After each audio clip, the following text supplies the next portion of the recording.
اگر تم واقعی سود خور بن جاؤ گے تو اللہ کریم کا عذاب، نبی مکرم علیہ السلام کی ناراضگی ہر حال میں تمہیں پہنچے گی۔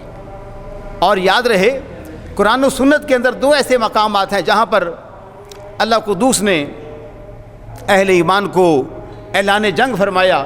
ایک جو میں نے مقام عرض کیا ہے سورہ بقرہ کا، دوسرا بخاری شریف کے اندر بعض لوگ آج تک انبیاء علیہم السلام اور اولیاء کاملین کی شان میں بے دڑک نازیبا الفاظ بول دیتے ہیں، ان کے لیے بھی لمحہ فکریہ ہے۔ بخاری شریف کے اندر حدیث پاک موجود ہے جس کا مختصر حصہ میں تلاوت کر رہا ہوں۔ حدیث قدسی کے الفاظ ہیں، من عاد لی ولیہ فقد آذنت بالحرب۔ اللہ کریم فرماتا ہے جو میرے کسی ولی کے ساتھ عداوت رکھتا ہے اللہ اس کے ساتھ اعلان جنگ فرماتا ہے۔ تو پتہ چلا اللہ قدوس کے قہر اور غضب سے بچنے کے لیے، اس کی ناراضگی سے بچنے کے لیے اپنے آپ کو قرآن مجید کے اور نبی مکرم علیہ السلام کے فرمان کے تابع کرنا ہوگا۔ اس کے بعد فرمایا وَإِن تُوبْتُمْ فَلَكُمْ رُؤُوسُ أَمْوَالِكُمْ، اور اگر تم توبہ کر لو تو تمہارے اصل مال بھی تمہیں مل جائیں گے۔ لَا تَظْلِمُونَ وَلَا تُظْلَمُونَ، نہ تم ظلم کیا کرو اور نہ تم پہ ظلم کیا جائے۔ گویا کہ سود ایک ایسا کام ہے جو دونوں طرف ظلم کرواتا ہے۔ سود خور جو ہے وہ کبھی بڑھتا نہیں، پھولتا نہیں، اس کا جو مال ہے ہمیشہ ہمیشہ کے لیے بے برکت رہتا ہے۔ اور اس سے پچھلی آیات بینات کے اندر رب قدوس نے واضح ارشاد فرمایا یمحق اللہ الربا ویربی الصدقات، اللہ قدوس سود کو مٹاتا ہے اور صدقات کو بڑھاتا ہے۔ اب یہ مختصر سے الفاظ استعمال فرما کر امت کو بتایا یمحق اللہ الربا، بے شک اللہ مٹا دیتا ہے سود کو، ویربی الصدقات، اور صدقات کے اندر اضافہ اور برکت پیدا فرماتا ہے۔ اس کی تفسیر ضیاء القرآن سماعت کیجئے گا، بڑے قابل غور الفاظ ہیں۔ آیت کا معنی یہ ہے کہ اللہ تعالیٰ نے یہ قاعدہ مقرر کر فرما رکھا ہے کہ سود خور کو برکت نہیں ہوگی اور مال سے اسے کوئی فائدہ نہیں پہنچے گا، نہ اس کی سوسائٹی میں کچھ عزت ہوگی، نہ اس کو قلبی سکون نصیب ہوگا۔ اب بظاہر تو مال آ رہا ہے لیکن وہ اطمینان قلب، وہ سکونت کی دولت اور سکینہ کی نعمت اسے کبھی میسر آ نہیں سکتی، کیونکہ وہ اللہ قدوس کے قرآن کی اور نبی مکرم علیہ السلام کے فرمان کی نافرمانی کر رہا ہے۔ یہ اس کی حالت دنیا میں ہوگی اور آخرت میں وہ ثواب اور رضائے خداوندی سے محروم ہوگا۔ اس کے بعد وَيُرْبِي صدقات کے تحت ضیاء القرآن میں لکھا ہے کہ سود خور کے برعکس صدقہ و خیرات کرنے والا دنیا میں بھی باعزت زندگی بسر کرے گا۔ یعنی جو بندہ اپنے مال میں سے صدقہ کرتا ہے اللہ کریم اس کی برکت سے اسے دنیا میں عزت عطا فرماتا ہے، اسے دنیا میں شان و شوکت عطا فرماتا ہے اور آخرت میں بھی اجر عظیم کا مستحق ہوگا۔ تو پتہ چلا کہ آپ نے اپنی حسب استطاعت جو صدقہ کیا ہے اس صدقے میں اللہ کریم کی رضا اس قدر شامل ہے کہ دنیا میں بھی اللہ برکتیں عطا فرماتا ہے اور آخرت میں اللہ اجر عظیم عطا فرمائے گا۔ اور سامعین مکرم، بہت سی احادیث طیبہ کے اندر نبی مکرم علیہ السلام نے سود خوروں کو متنبہ فرمایا تاکہ اہل ایمان سود کی لعنت سے ہمیشہ ہمیشہ کے لیے محفوظ رہ سکیں۔ پہلے اس کی تعریف کر لیتے ہیں کہ سود ہے کیا چیز، کیونکہ ہر ڈپارٹمنٹ کے اندر یہ اصول ہوتا ہے اور ہر لٹریچر جب پڑھا جاتا ہے تو پہلے اس کی ڈیفینیشن ہوتی ہے، پہلے اس کی تعریف ہوتی ہے تاکہ سمجھا جائے کہ سود ہے کیا۔ تو بہار شریعت کے اندر جو الفاظ میں نے منتخب کیے ہیں کئی کتابوں کا مطالعہ کرنے کے بعد، یہ مجھے تعریف انتہائی آسان لگی، کیونکہ مقصد یہ ہے کہ سامعین اس کو سمجھیں کہ سود کہتے کس کو ہیں۔ مثال کے طور پر آپ کو ایک بندہ کہتا ہے سود نہ کھائیں، آپ کے علم میں ہوگا تو پھر یہ آپ بچ سکتے ہیں کہ سود کہتے کسے ہیں اور سود کی حرمت کے بارے میں شریعت کا حکم کیا ہے۔ تو الفاظ لکھے ہوئے بہار شریعت کے اندر کہ ربا یعنی سود حرام قطعی ہے۔ پہلی بات یہ ہے کہ سود حرام قطعی ہے، فرمایا اس کی حرمت کا منکر کافر ہے۔ یعنی جو بندہ جیسے نماز کی فرضیت کا انکار کرنے سے بندہ دار اسلام سے خارج ہو جاتا ہے، بعین ہی جو سود کی حرمت کا انکار کرے کہ یہ حرام نہیں ہے، اسلام اپنے دامن سے اس کو نکال دیتا ہے کہ یہ اتنا بدبخت ہے، اللہ قدوس کے قرآن کی جو تعلیم ہے اس کا انکار کر رہا ہے۔ اور پھر آپ نے لکھا اور حرام سمجھ کر جو اس کا مرتکب ہے فاسق ہے، مردود الشہادہ ہے، وہ کامل ایمان والا نہیں ہے اور نہ ایسے بندے کی گواہی شریعت اسلامیہ میں قابل قبول ہے۔ پھر فرمایا عقد معاوضہ میں جب دونوں طرف مال ہو اور ایک طرف زیادتی ہو کہ اس کے مقابل میں دوسری طرف کچھ نہ ہو، یہ سود ہے۔ یعنی ایک جانب تو نفع جا رہا ہے دوسری جانب کچھ نہیں ہے، فرمایا یہ سود ہے۔ اور احادیث طیبہ کے اندر، یہ حدیث پاک مسلم شریف کے اندر 4093 نمبر پر موجود ہے، اس کے الفاظ کو سنیے گا اور اندازہ لگائیے گا کہ سود خور جو ہیں اور سود میں حصہ ڈالنے والے، معاونت کرنے والے، لکھنے والے، اس کی شہادت دینے والے نبی مکرم علیہ السلام، جن کو رب قدوس نے پوری کائنات کے لیے، کائنات کے ذرے ذرے کے لیے، عرشی ہو یا فرشی ہو، نوری ہو یا ناری ہو، آبی ہو یا خاکی ہو، ساری کائنات کے لیے رحمت بنا کر بھیجا ہے، وہی محبوب رب کائنات جو وجہ تخلیق کائنات ہیں، انہوں نے الفاظ ایسے استعمال فرمائے کہ انسان کے سینے میں اگر رتی برابر بھی ایمان کا نور موجود ہو تو یقین کیجئے وہ سود کا لفظ بھی کبھی اپنی زبان پہ لانا گوارا نہیں کرتا۔ سود کھانا تو دور کی بات ہے، وہ لفظ سود کو اپنی زبان پہ لانا پسند نہیں کر فرمایا۔ حدیث کے الفاظ ہیں، ان جابر رضی اللہ تعالیٰ عنہ قال لعن رسول اللہ صلی اللہ علیہ وآلہ وسلم آکل الربا وموکلہ وکاتبہ وشاہدیہ وقالہم سوا۔ نبی مکرم علیہ السلام نے اس فرمان کے اندر یہ بتایا، معروف صحابی رسول حضرت جابر اس کے راوی ہیں، کہتے ہیں نبی مکرم علیہ السلام نے لعنت فرمائی ہے، اندازہ لگائی، جو ساری زندگی امت کے لیے دعائیں فرماتے رہے بخشش کی، ہر جگہ سفر ہو یا حضر ہو، مکہ ہو یا مدینہ ہو یا طائف ہو، ہر جگہ پہ امام الانبیاء علیہ السلام نے اپنی امت کی بخشش کی دعائیں مانگی، اپنی امت کی ہدایت کی دعائیں مانگی، اور یہاں فرمایا کہ لعن رسول اللہ، اللہ کے رسول کی لعنت ہے کس پر؟ جو سود کھاتا ہے، جو سود لیتا ہے، جو سود دیتا ہے۔ یہاں بات مکمل نہیں فرمائی بلکہ فرمایا وکاتبہ، جو اس کے لکھنے میں معاونت کرتا ہے، جو اس کا کاغذ لکھتا ہے۔ ظاہر ہے جب آپ کو کام کریں گے تو اس کا ڈیٹا تو تیار ہوگا۔ ایک ہے سود لینے والا، ایک ہے سود دینے والا، ایک ہے اس کو لکھنے والا، اس لکھنے والے پر بھی میرے آقا علیہ السلام لعنت فرمائی ہے۔ وشاہدیہ، فرمایا جو اس کی گواہیاں دیتے ہیں ان پر بھی لعنت ہے، فرمایا وقالہم سواء، سارے کے سارے، سود لینے والا، سود دینے والا، سود کا کاغذ لکھنے والا، اس کی گواہی دینے والا، سارے کے سارے میرے آقا علیہ السلام فرماتے ہیں برابر کے مجرم ہیں۔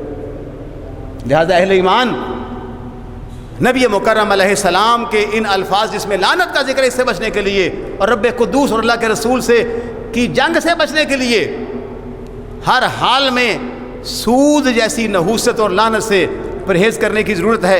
ایک دوسری حدیث مبارکہ جو سنن ابن ماجہ کے اندر 2274 نمبر پر موجود ہے،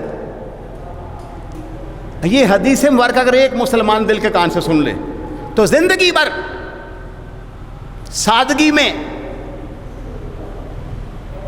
یعنی سمجھانے کے لیے انتہائی لو گریڈ پہ، سفید پوشی سے بھی کم تر درجے پہ جینا قبول کر لے گا، لیکن کبھی سود کو کھانا کھلانا قبول نہیں کرے گا۔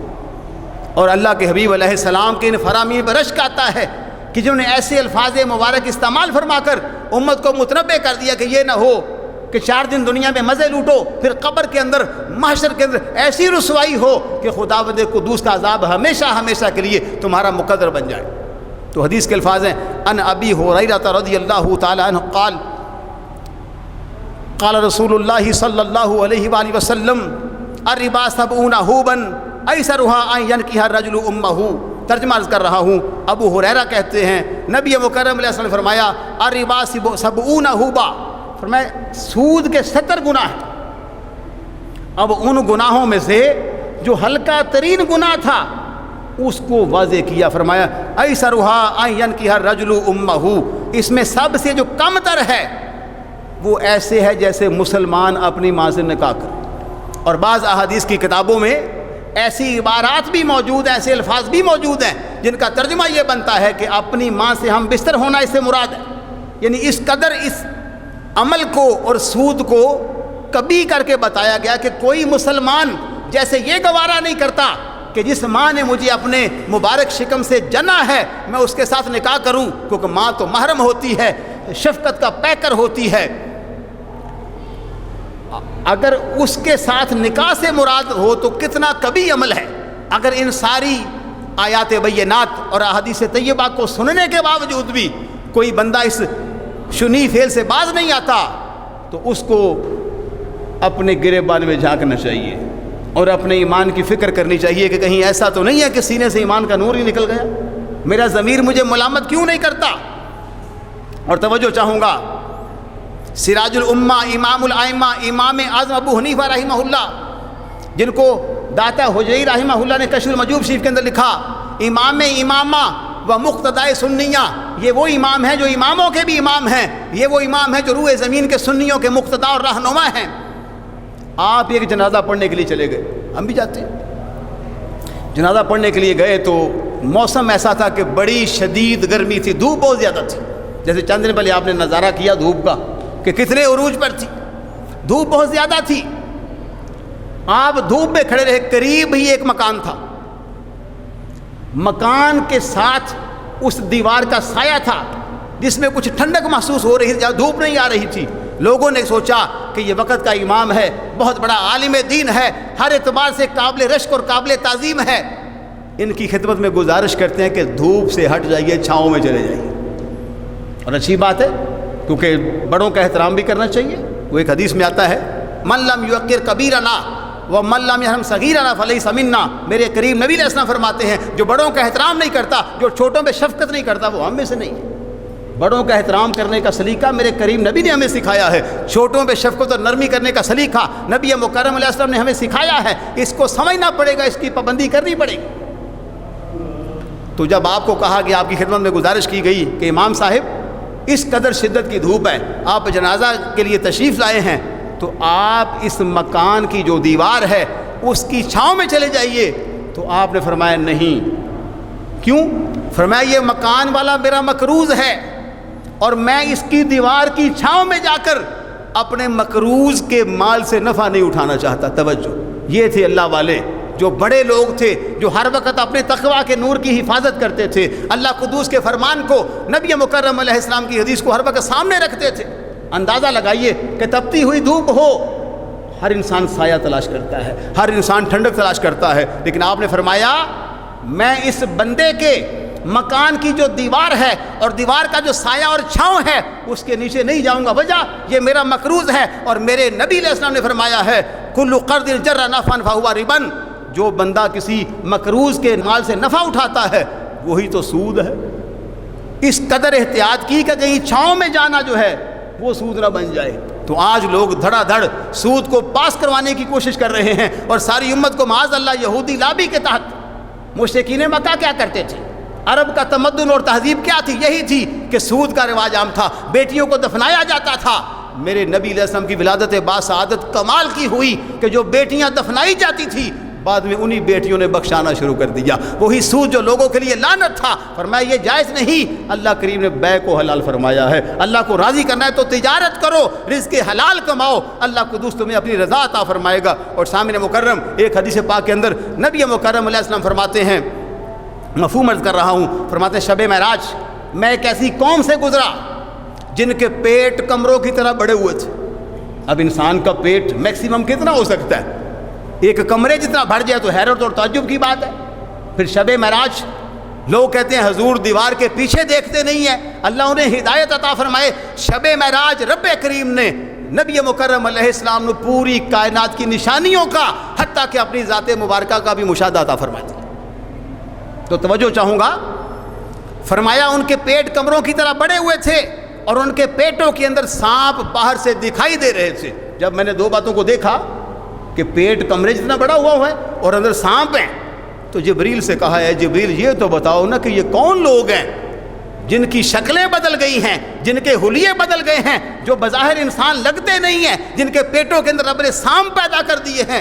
جبریل نے نبی علیہ السلام کی بارگاہ میں گزارش کی، یا رسول اللہ یہ وہ لوگ ہیں جو دنیا میں سود کھایا کرتے ہیں۔ اندازہ لگائی کہ سود خوروں کا انجام کس قدر برا ہے۔ اور یاد رہے میرا رب بڑا قریب ہے، اللہ بڑا بخشنہار ہے۔ فتاوی رضیہ شریف کے اندر میں پڑھ رہا تھا کہ بریلی کے تاجدار رحمہ اللہ کی بارگاہ میں سوال کیا گیا کہ کچھ لوگ سود کھاتے ہیں، اس کی گواہی دیتے ہیں، کیا ان لوگوں کی توبہ قبول ہے؟